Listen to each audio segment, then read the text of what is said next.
जय हिंद दोस्तों, स्वागत है आप सभी का मेरे भाई आपके अपने परिवार में और एक बहुत ही महत्वपूर्ण वीडियो में।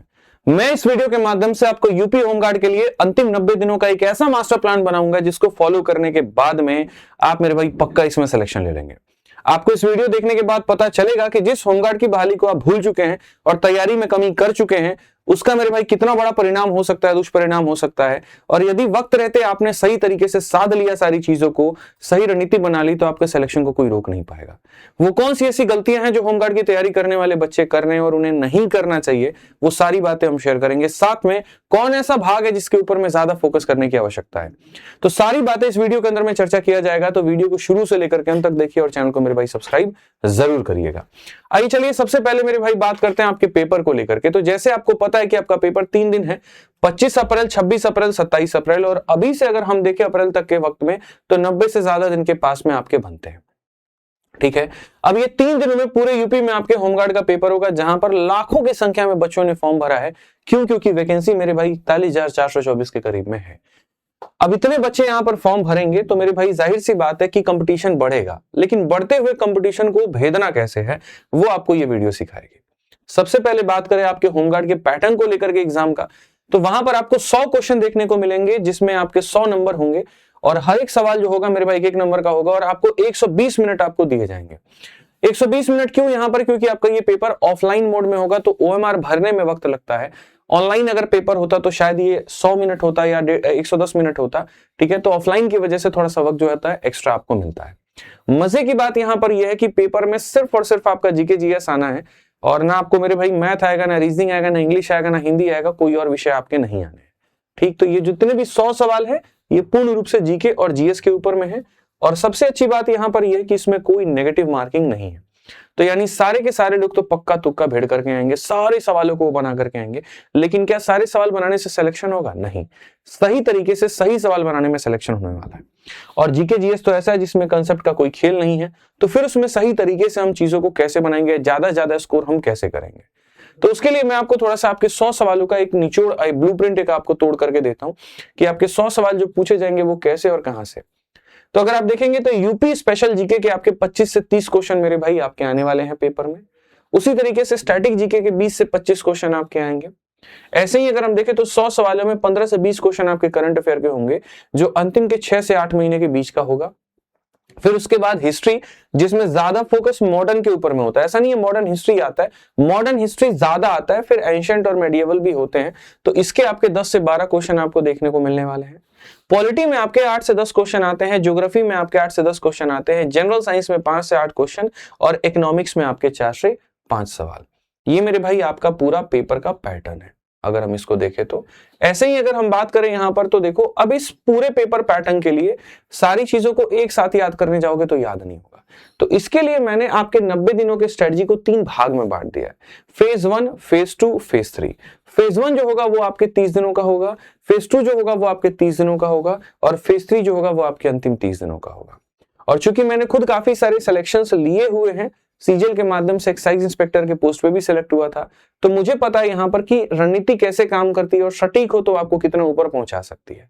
हमारी आदत क्या होती है, सारा दिन सारे समय एक ही जैसी पढ़ाई कर रहे होते हैं, एक फिक्स पैटर्न बना लिया, उसको लेकर के चल रहे होते हैं, और हमें लगता है कि उस रास्ते पे चलने से सिलेक्शन हो जाएगा। ऐसा बिल्कुल भी नहीं है।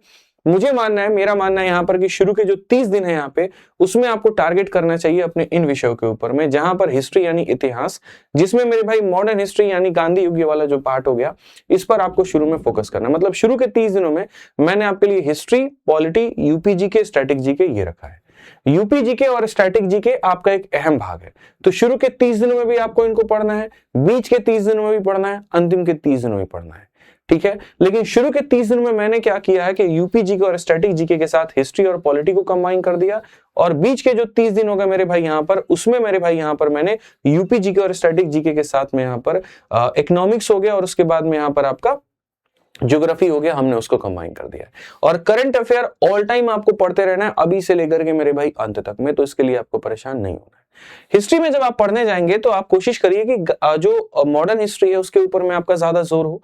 पॉलिटी में जैसे महत्वपूर्ण अनुच्छेद हो गए, राष्ट्रपति, उपराष्ट्रपति, इनके चुनाव की प्रक्रिया क्या हो गई, इनके में कौन सा आर्टिकल के माध्यम से इनकी नियुक्ति होती है, आपके अपने मौलिक अधिकार हो गए, इनके बारे में थोड़ा गहन तरीके से अच्छे से पढ़ करके जाइएगा। क्योंकि आपके यूपी जीके का सवाल बहुत ज्यादा आता है, क्योंकि भर्ती आपके यूपी की है, तो उसके में आपको बहुत तरीके से पढ़ना होगा कि आपके यहाँ सीएम कौन है, आपके यहाँ पर जो है डेप्यूटी सीएम कौन है, आप में कितने जिले हैं, कौन कौन सी नदी आपके कौन कौन से डिस्ट्रिक्ट से होकर के गुजरती हैं, और ये सारी जानकारी बहुत अच्छे से आपको पढ़ के जाना होगा। थोड़ा सेंसस के ऊपर में भी फोकस करना होगा, क्योंकि आपके अपने क्षेत्र की ये बात है। ऐसे ही अगर हम जाएं तो स्टैटिक जीके में हम आपको पूरा डिटेल में आगे चल करके बताएंगे कि कौन कौन सा टॉपिक पढ़ना है। फिलहाल शुरू के 30 दिन आप कोशिश करिए इन 4 सब्जेक्ट के साथ में लेके चलने की। इसके साथ एक सबसे महत्वपूर्ण भाग आता है, वो होता है फिजिकल। मेरे भाई, अगर फिजिकल की तैयारी यानी दौड़ की तैयारी आप शुरू से लेकर के नहीं चलेंगे तो अंतिम समय में कितना भी भाग लीजिए कोई फायदा नहीं होने वाला है, आप यहाँ सिलेक्शन नहीं ले पाएंगे। तो फिजिकल को शुरू से मेंटेन करके आप चलिए, तो ध्यान रखिएगा, ठीक है। अब आ जाता है बीच का महत्वपूर्ण 30 दिन, जहां पर आपकी थोड़ी नर्वसनेस और पीक पर आ रही होगी, ठीक है, आपकी नर्वसनेस बढ़ रही होगी, उस समय आपको लगेगा ये भी पढ़ना चाहिए, ये भी पढ़ना चाहिए, ये भी पढ़ना चाहिए।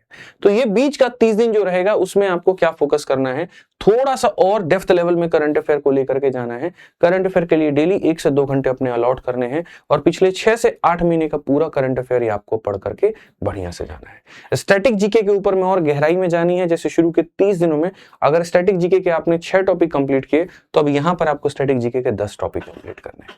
ऐसे ही वहां पर अगर यूपी जीके के आपने 6 टॉपिक कंप्लीट किए, तो यहां पर आपको यूपी जीके के 10 टॉपिक कंप्लीट करने हैं।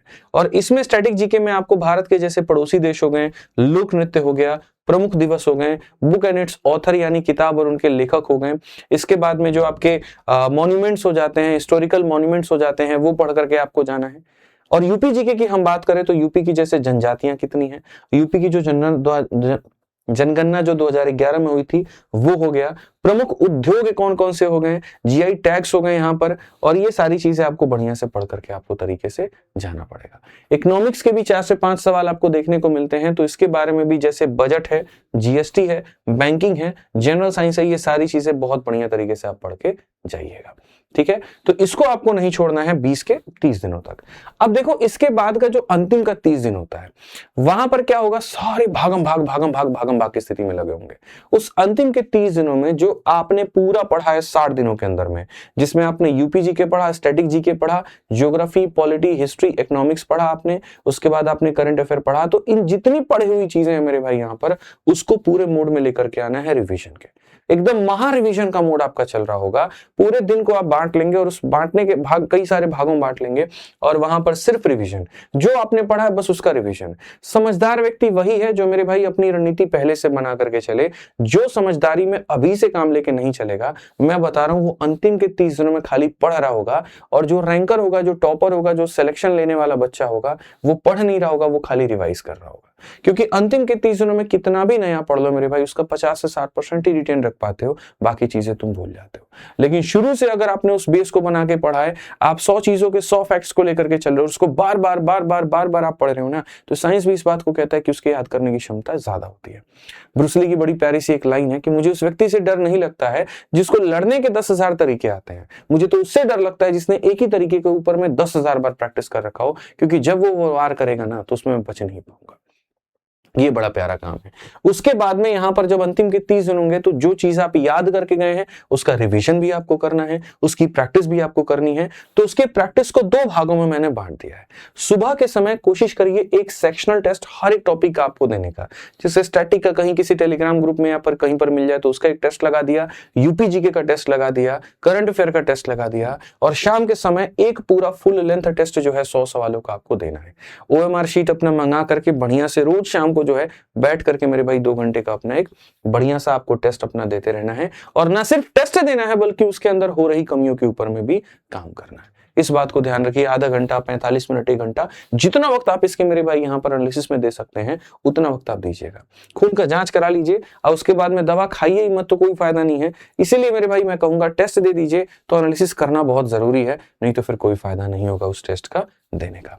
ये 3 भाग मेरे भाई अभी से मैंने आपको बनाया है। इसके बाद में हम आपको बताएंगे कि आपका पढ़ने का तरीका क्या होगा, मतलब एक रूटीन कि सुबह क्या पढ़ना है, दोपहर में क्या पढ़ना है, रात में क्या पढ़ना है। लेकिन उसके पहले मैं आपको बताऊं, जो चीजें आप पढ़ रहे हैं, अगर आपने उसमें कंटेंट का सिलेक्शन सही नहीं किया, अगर आप सही चीजें पढ़ करके नहीं गए, जो पेपर में आना है आपने उसको ध्यान में नहीं रखा मेरे भाई, तो आपका पूरा 90 दिन का प्लान खत्म हो जाएगा और शायद आपको वेट करना पड़ेगा आपकी अगली वैकेंसी को लेकर के। तो उसके लिए मेरे भाई मैं आपको रेकमेंड करूंगा कि जो सबसे बेस्ट किताब है आपकी अपनी यूपी होमगार्ड की, आप इसको पढ़ करके जाइए। ये किताब मेरे भाई जब बनी थी तो बकायदा यहां पर इस बात को ध्यान में रखा गया था कि पहले क्या था, होमगार्ड का सिलेबस और था, उसके अंदर में आपको बाकी विषय भी पूछे जा रहे थे, तो जितनी मार्केट में किताबें थी उसने सारे विषय के ऊपर में कवर किया था। लेकिन जैसे यहां पर इसने किताब आई तो इसने क्या किया, नए पैटर्न के ऊपर में ज्यादा फोकस किया। इसी वजह से आप लोगों के होमगार्ड के लिए सबसे सर्वश्रेष्ठ किताब ये है, तो इससे पढ़ करके जाइएगा और सारी बातों को फैक्ट में ध्यान रखिएगा, क्योंकि इस किताब के अंदर मैंने देखा है थ्योरी भी है, एमसीक्यू भी है, और साथ में मेरे भाई यहां पर 100 क्वेश्चंस का जो आपका 2 घंटे का पूरा पैटर्न है, उसके आधार पर सारे क्वेश्चंस भी आपको बनाए गए हैं। सबसे अच्छी बात इस किताब की यहां पर ये है कि ये अभी रिसेंट में पूरे 2026 तक के सारे सवालों को कवर करती है, अलग अलग परीक्षाओं की, और लेटेस्ट पैटर्न के ऊपर में बनी हुई है, और इनमें ज्यादा फालतू की बातें नहीं दी गई है, जो सटीक बातें हैं मेरे भाई यहां पर वो दिया गया है। तो एक बच्चे का ये वक्त बहुत बचाती है, और साथ में हिंदी माध्यम में भी ये किताब है और बहुत ही कम कीमत के अंदर में है, बेस्ट कंटेंट के साथ में, तो आप पूर्ण रूप से इसका मेरे भाई फायदा उठा पाएंगे। और 160 रुपए के करीब में ये किताब है। ये मैं आपको किताब भी दिखा देता हूं यहां पर, ये आपको फ्लिपकार्ट पे, अमेज़न पे, आपको लोकल दुकानों पे मिल जाएगी। तो होमगार्ड की तैयारी आप कर रहे हैं तो ये किताब आपके पास में होनी जरूरी है। जब आप इसको मंगा करके पढ़ोगे तो आप देखना, और बच्चों ने भी काफी अच्छा इसका फीडबैक दिया है मेरे भाई, फ्लिपकार्ट के ऊपर में भी, हर जगह पर भी। अब बात करते हैं मेरे भाई यहां पर कि जब आप पढ़ोगे तो इसके अंदर पूरे तरीके से मॉड्यूल बना रखा है। स्टैटिक जीके अलग कर रखा है, यूपी जीके अलग कर रखा है, करंट अफेयर अलग कर रखा है, फिजिक्स अलग कर रखा है, केमिस्ट्री, बायो, सारा कुछ अलग कर रखा है। तो उसमें एक एक टॉपिक चुन चुन के जैसे मैंने बताया था वैसे आप इसके अंदर में पढ़ लेंगे। अब पढ़ने के बाद सबसे बड़ी बात आती है आपका रूटीन यहां पर क्या होगा। तो रूटीन की बात करें तो सुबह का समय ऐसा होता है जहां पर आप फिटनेस के ऊपर में ध्यान दे सकते हैं और याद करने के ऊपर में ध्यान दे सकते हैं। तो सुबह आपका मेरे भाई मॉर्निंग का पावर है, जहां पर आपको भागना है, दौड़ना है, अपनी प्रैक्टिस करनी है, और साथ में याद करने की चीजें रखनी है। और याद करने की चीजें भी कौन सी रखनी है, तो स्टैटिक जीके और करंट अफेयर आप मॉर्निंग के स्लॉट में मेरे भाई रखेंगे। ठीक है, एक घंटा रख लीजिए, आधा मतलब 1-1.5 घंटा स्टैटिक जीके, तो आधा घंटा करंट अफेयर रख लीजिए, और ये हर सुबह आपको ये काम करना है। ठीक, फिर थोड़ा सा ब्रेक लेकर के, नाश्ता करके, दोपहर के समय में मेरे भाई यहां पर आपको अपने कंसेप्ट के ऊपर में ज्यादा फोकस करना है, जिसमें आपका हिस्ट्री हो जाएगा, पॉलिटी हो जाएगा। मतलब कोई जैसे शुरू के 30 दिनों में 2 सब्जेक्ट कहे थे ना, तो हिस्ट्री पॉलिटी कंबाइन कर लो, और फिर बीच के 30 दिनों में मेरे भाई यहां पर क्या करना, ज्योग्राफी और आपका इकोनॉमिक्स कंबाइन कर लेना। इस तरीके से करके दोपहर के समय में आप इसको बांट लीजिए। शाम का जो समय आता है मेरे भाई यहां पर, वहां पर क्या करेंगे कि आप, जैसे मैंने आपको कहा था कि प्रैक्टिस, कोई बच्चा हो सकता है अभी से प्रैक्टिस मोड में लग जाए, कोई हो सकता है अंतिम के दिनों में प्रैक्टिस मोड में लगे। तो जो अंतिम के दिनों में लगेगा मेरे भाई यहां पर, या शुरू में भी लगेगा, तो शाम के समय आप कोशिश करिए कि उस समय थोड़ी थकान ज्यादा होती है, चीजें होती हैं, उस समय आप प्रैक्टिस मोड में अपने आप को लेकर के आए, और जिनका सिलेबस पूरा नहीं है वो शाम के समय में अपने बाकी सिलेबस को भी पूरा करने के लिए डालें। साथ में रात का समय एकदम फिक्स कर लीजिए कि सोने के पहले किसी भी सूरत में, किसी भी हाल में हमको पूरी तरीके से एक फुल लेंथ मॉक टेस्ट देना है, और देने के बाद में हमको उसका रिवीजन करना है। इस पैटर्न में, इस तरीके से अगर आप पढ़ेंगे तो मेरे भाई आपको कोई परेशानी नहीं आएगी। वक्त रहते आपका पूरा सिलेबस भी कंप्लीट होगा, और ना सिर्फ सिलेबस कंप्लीट होगा बल्कि वो चीजें आपकी पक्की बनती चली जाएंगी। इनमें कहीं पर कोई कसर मत छोड़िए। थोड़ा सा मेरे भाई वीडियो के एंड के पहले मैं आपको एक महत्वपूर्ण जानकारी दे दूं कि यूपी जीके जब आप पढ़ेंगे तो इन पॉइंट्स को जरूर पढ़ करके जाना, ये जरूर है मेरे भाई, आना है आपके पेपर में। जैसे सेंसस के ऊपर में बढ़िया से पढ़िएगा, 1 डिस्ट्रिक्ट 1 प्रोडक्ट इसको पढ़ के जाइएगा, मेजर टेंपल और फेयर हो गया वो पढ़ के जाइएगा, फेमस पर्सनालिटी हो गया वो पढ़ लीजिएगा, पार्क और मेरे भाई यहाँ पर बर्ड सेंचुरी हो गया वो आप पढ़ लीजिएगा, और साथ में जो मेजर इंडस्ट्री हो गया, मतलब मैंने पूरा टॉपिक का नाम लिख दिया यहाँ पे। थोड़ी सी मेरे से गलती यहाँ पर ये हो गई कि मैं सारी चीजों को हिंदी में रखता, क्योंकि ये जो बच्चे हैं ज्यादातर हिंदी वाले हैं, बट आगे से मैं इस बात का ध्यान रखूंगा। करंट अफेयर्स की भी अगर हम बात करें तो हमने पूरा यहाँ बता दिया कि अंतिम के 6 महीने में किस बात पर ज्यादा जोर देना है। जैसे मेजर अपॉइंटमेंट हो गया, गवर्नमेंट की स्कीम हो गई, मिलिट्री के एक्सरसाइज हो गए, G20 और मेजर समिट हो गया, इंडेक्स और रैंकिंग हो गया, न्यू पार्लियामेंट और वंदे भारत, ये तरीके से इसके ऊपर पूरा कमांड करके जाना। स्टैटिक जीके की अगर हम बात करें तो स्टैटिक जीके में neighbouring countries, important days and theme, books and authors, awards, ये सारा पार्ट आप बढ़िया से पढ़ के जाना। और ऐसे ही मेरे भाई साइंस में अगर हम बात करें तो vitamin disease, SI unit measurement, major invention और पीएच वैल्यू, ये पढ़ के जाना। इससे आपके क्वेश्चन पेपर में फंसने ही फंसने हैं। ये आना ही आना है। तो इन बातों का बाकायदा ध्यान रखिए।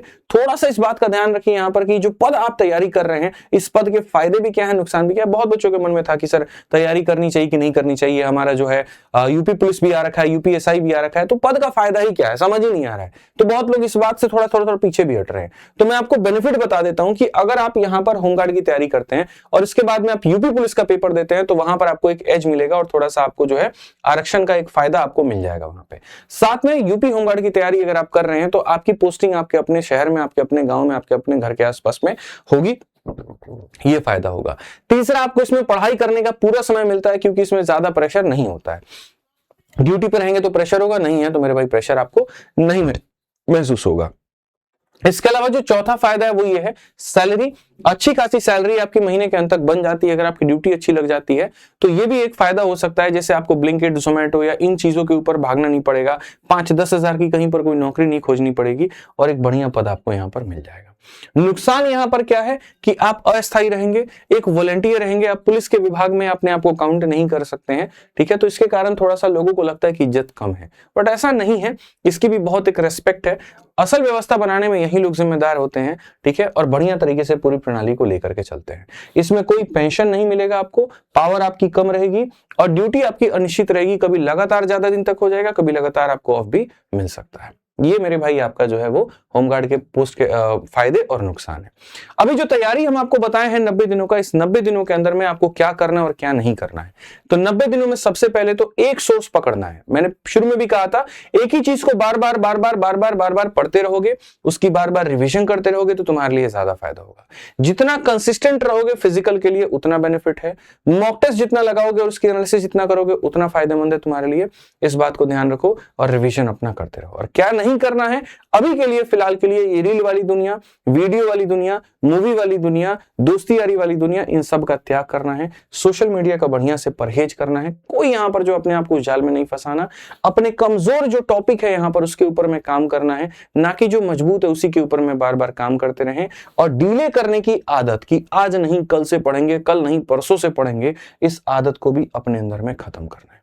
जितना ज्यादा रिविजन करोगे उतना तुम्हारे लिए फायदा है। तो हमारी तरफ से ये 90 दिनों की स्ट्रेटजी थी। अगर बीच में जरूरत पड़ी आपको और गाइड करने की तो हम यूपी होमगार्ड के लिए बेहतर तरीके से गाइड करते रहेंगे। ये हमारी होमगार्ड की मेरे भाई बहुत एक महत्वपूर्ण सी किताब है और मैं आपको सजेस्ट करूंगा कि अगर आप इससे पढ़ते हैं तो आपको नुकसान नहीं होगा। इसको मंगाइए, लिंक इसका डिस्क्रिप्शन में है, आप सर्च करके भी मंगा सकते हैं और डिस्क्रिप्शन और पिन कमेंट में भी लिंक पे क्लिक करके मंगा सकते हैं। पढ़िए। वीडियो कैसी लगी जरूर बताइएगा। चैनल को सब्सक्राइब कर लीजिएगा मेरे भाई, क्योंकि अभी होमगार्ड की काफी सारी वीडियो मैंने प्लान की है जो इसी के ऊपर में आनी है, आदित्य रंजन टॉक्स पर ही आनी है, ठीक है। तो सब्सक्राइब करके रख लीजिएगा। मिलेंगे अगली वीडियो में। आज के लिए इतना ही। बहुत बहुत धन्यवाद। जय हिंद।